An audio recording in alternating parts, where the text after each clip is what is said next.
Investment in securities market are subject to market risk. Read all the related documents carefully before investing. नमस्कार दोस्तों, मैं Umesh Sharma chart analysis channel पे आपका हार्दिक स्वागत करता हूं। आशा करूंगा आपको बिल्कुल ठीक ठाक होंगे और बात करेंगे निफ्टी की, बैंक निफ्टी की। इसके अलावा हम कुछ स्टॉक्स भी बताएंगे और हम सबसे पहले बात करते हैं निफ्टी की। जैसे हमने बताया था कि निफ्टी थोड़ा पॉजिटिव हो सकता है। अगर आप देखें तो निफ्टी में आज एक बड़ी तेजी देखने को मिली, बड़ी तेजी नहीं मतलब हालांकि गैप अप ओपनिंग देखने को मिली थी और गैप अप ओपनिंग के बाद निफ्टी ने 24,045 का हाई बना के इसने क्लोजिंग जो करी है वो 24,086 की करी है। यानी कि अगर आप देखें तो 90 पॉइंट्स की तेजी तो हमें देखने को मिली है। 0.40% निफ्टी बुलिश हुआ है, बट अगर आप देखें तो निफ्टी जो है क्लोजिंग करते करते थोड़ा सा बेरिश हो गया। अब यहां से अगर आप देखें तो निफ्टी का एक बुलिश ट्रेंड लग रहा है कि अगर आप देखें तो यहां से निफ्टी ने एक ब्रेकआउट दिया है। ब्रेकआउट के बाद इसने वापस से रेजिस्टेंस लेवल के नीचे ही ट्रेड करा रहा था और कल भी, यानी कि कल की बात करेंगे फ्राइडे को भी, इसने अगर आप देखेंगे तो एक डोजी कैंडल बनाई थी और आज पूरी तरीके से एक बेरिश कैंडल देखने को मिली है। तो मैं निफ्टी का एक लेवल दूंगा, वो लेवल बहुत ज़्यादा इंपॉर्टेंट है और लेवल है 24,170 का, 24,170 का। अगर आपको 24,070 के ऊपर कोई भी एक कैंडल दिखती है, यानी कि आपको कोई बुलिश कैंडल दिखती है 24,170 के ऊपर, तो इसका मतलब है कि यहां से एक मोमेंटम बन सकता है। ये की साइकोलॉजिकल लेवल है और यहां पे अगर ब्रेकआउट आता है तो इसका मतलब ये है कि निफ्टी में एक आपको एक बड़ा मूव देखने को मिल सकता है और ये जो बड़ा मूव है ये 24,620 तक लेके जा सकता है। ध्यान में रखिएगा दोस्तों, जो मैं चीज़ें बता रहा हूँ उसको बिल्कुल ध्यान से समझिएगा। 24,170 का एक ऐसा लेवल है जो एक बहुत ही ज़्यादा क्रूशल लेवल है। तो मेरे हिसाब से ये जो ब्रेकआउट आता है तो इस ब्रेकआउट के बाद 24,600 के आसपास मार्केट जा सकता है। मैं थोड़े स्मॉलर टाइम फ्रेम का चार्ट की बात करूंगा तो 1 आवरली चार्ट में यहाँ पे ले लेता हूँ। 1 आवरली चार्ट हम यहाँ पे देखते हैं और 1 आवरली चार्ट पे भी अगर आप देखेंगे तो यहाँ पे भी कुछ गैप्स देखने को मिले हैं। आपको ये दो गैप देखने को मिलेंगे और ये दोनों गैप्स ना आमने सामने हैं। इसको आइलैंड क्लस्टर गैप बोलते हैं। अगर आपको टेक्निकल एनालिसिस के बारे में थोड़ा मालूम होगा तो ये आइलैंड क्लस्टर गैप है।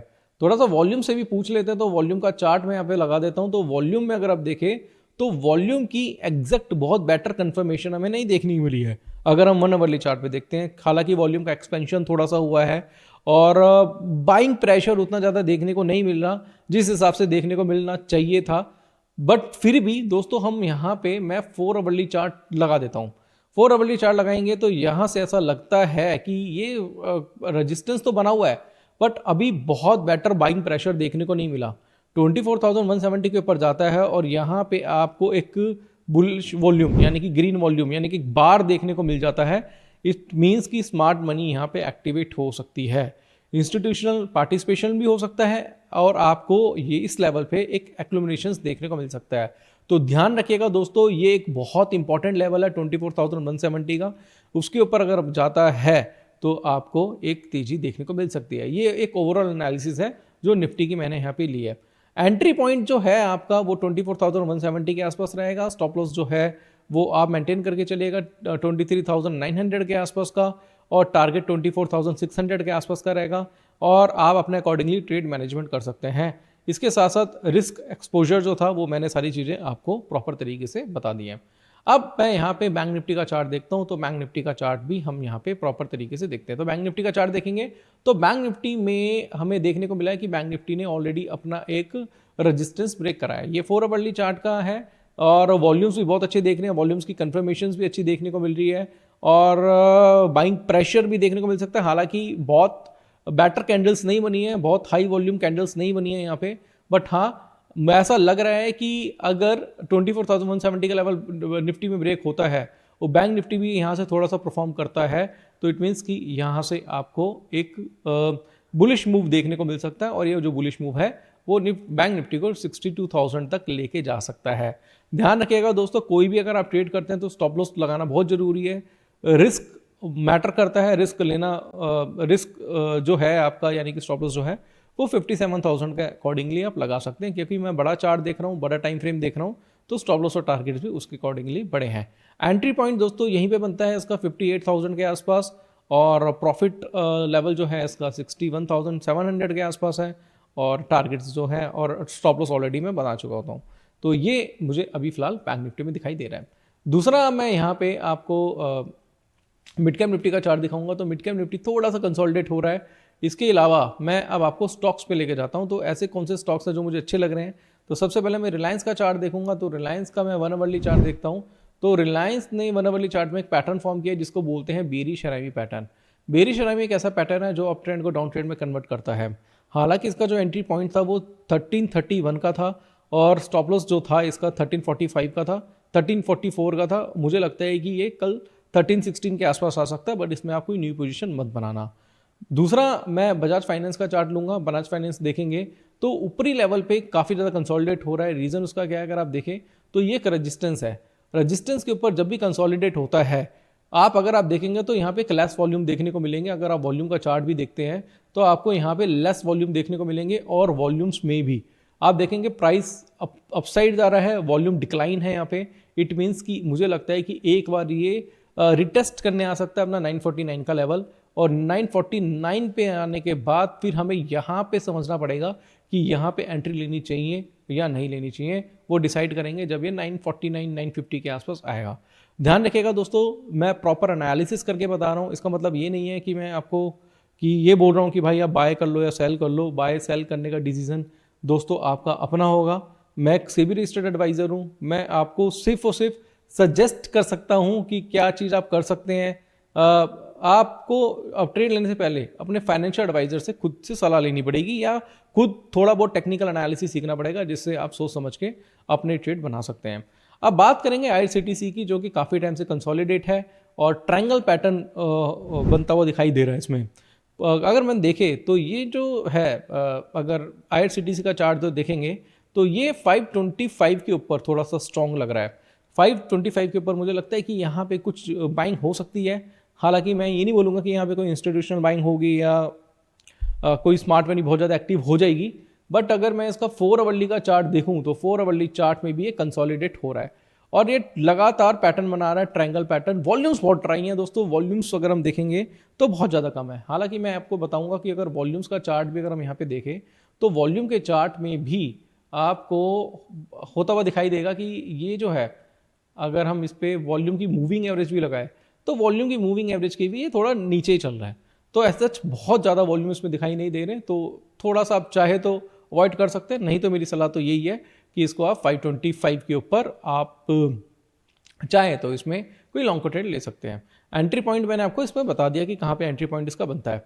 अब बात करेंगे कुछ अदर स्टॉक्स की, तो मैं डायरेक्टली स्टॉक्स के चार्ट पे जाऊंगा। और बहुत सारे स्टॉक्स हमने आने वाले टाइम पे आपको रिकमेंड कर रहे थे, रिकमेंड मतलब सजेस्ट कर रहे थे, बेसिकली क्या था, एनालिसिस करी थी उस पर, और जिसमें कुछ ऐसे स्टॉक्स थे जो बॉटम पे बहुत अच्छा काम कर रहे हैं, बॉटम फिशिंग कर रहे हैं और एक्लुमिनेशन जोन में है। एक्लुमिनेशन जोन के बारे में थोड़ा सा बता देता हूँ दोस्तों। एक्लुमिनेशन जोन क्या होता है? वो एक ऐसा जोन होता है जो बॉटम पे एक्लुमिनेट कराता है, यानी कि वहाँ पे जो एक स्मार्ट मनी है वो वहाँ पे बाइंग करती है। जो स्मार्ट मनी बाइंग करती है, स्मार्ट मनी कौन होती है? जो बड़े इंस्टीट्यूशनल होते हैं, ये लोग यहाँ पे बाइंग करते हैं। और जब ये लोग बाइंग करते हैं तो दोस्तों वहाँ से एक बड़ी तेजी आती है। हालांकि अगर मैं बात करूँ तो एक बड़ा गैप डाउन हमें देखने को मिला था, और बड़े गैप डाउन के बाद हमें यहाँ पे एक हैमर पैटर्न बनता हुआ दिखाई दिया था, और एंट्री जो है इस हैमर के बाद देखने को मिलती है, जो कि बनती है 1079 की। 1079 इसका एक एंट्री पॉइंट हो सकता है। इसका प्रॉफिट एरिया जो है वो 1120 का होगा, और इसका जो स्टॉप लॉस है वो 1030 का होगा। तो अगर आप ट्रेडिंग करना पसंद करते हैं इन्फोसिस के चार्ट में या करना चाहे, तो मैंने आपको लेवल्स बता दिए हैं।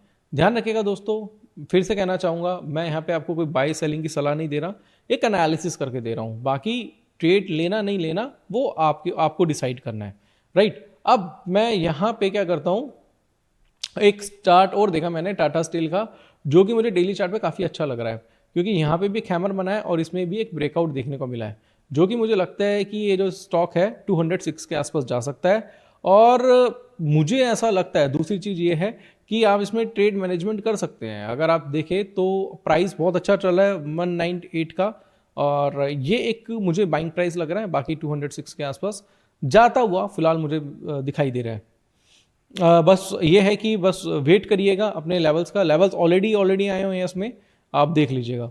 दूसरा मैं यहाँ पे चार्ट लगाना चाहूँगा कोटक बैंक का। ये दोस्तों मैं जो भी चार्ट देख रहा हूँ ये मैं रैंडम चार्ट देख रहा हूँ, ऐसा नहीं है कि मैंने ऑलरेडी पहले से सिलेक्ट किए हुए हैं। और मैं रैंडमली चार्ट देख रहा हूँ क्योंकि मैं अभी आवरली चार्ट देखना पसंद कर रहा हूँ, क्योंकि बाजार इतना डाउन था कि बॉटम पे बहुत से ऐसे स्टॉक्स थे जो एक्लुमिनेशन जोन में है।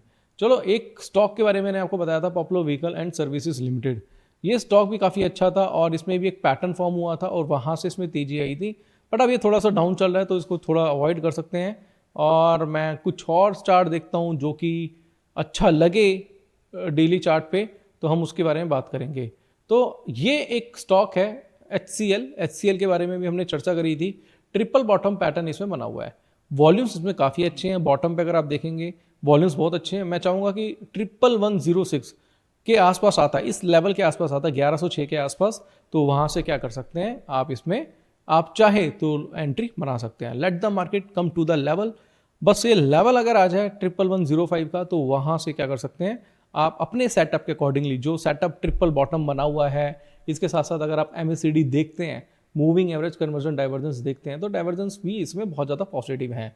तो ये एक अच्छा स्टॉक है। मैं चाहूँगा कि अगर ये थोड़ा सा ड्रॉप होता है, इसमें डिक्लाइन देखने को मिलता है प्राइस में, तो वो एक बाय अपॉर्चुनिटी इसमें बनाई जा सकती है। इसके अलावा दोस्तों आपको पता है मैं सेबी रजिस्टर्ड एडवाइज़र हूँ, हम रिसर्च कॉल्स भी देते हैं, और रिसर्च कॉल्स जो है फिलहाल आपको टेलीग्राम पे मिलती है। टेलीग्राम अभी बैन है, 1-2 दिन और लगेंगे, शायद कल तक टेलीग्राम स्टार्ट हो जाएगा। अभी हम व्हाट्सअप पे ही सारी एनालिसिस कर रहे हैं, तो टेलीग्राम हमारा ज्वाइन कर सकते हैं, लिंक डिस्क्रिप्शन में मिल जाएगा, जिसमें boot camp, learn and earn. इसके अलावा आप फ्यूचर की कॉल, ऑप्शंस की कॉल, ये सारी कॉल्स जो हैं आपको मिल जाएंगी। तो आज की वीडियो में मैंने एनालिसिस करी है, स्टॉक्स की भी एनालिसिस करी है। आशा करूँगा आपको एनालिसिस अच्छी लगी होगी। एनालिसिस अच्छी लगती है तो कमेंट जरूर करिएगा, चाहे पॉजिटिव हो चाहे नेगेटिव हो, कमेंट जरूर करिएगा। तो आशा करूँगा आज की वीडियो पसंद आई होगी। वीडियो पसंद आती है तो लाइक करें, शेयर करें, चैनल को सब्सक्राइब करें। आज के लिए बस इतना ही, धन्यवाद।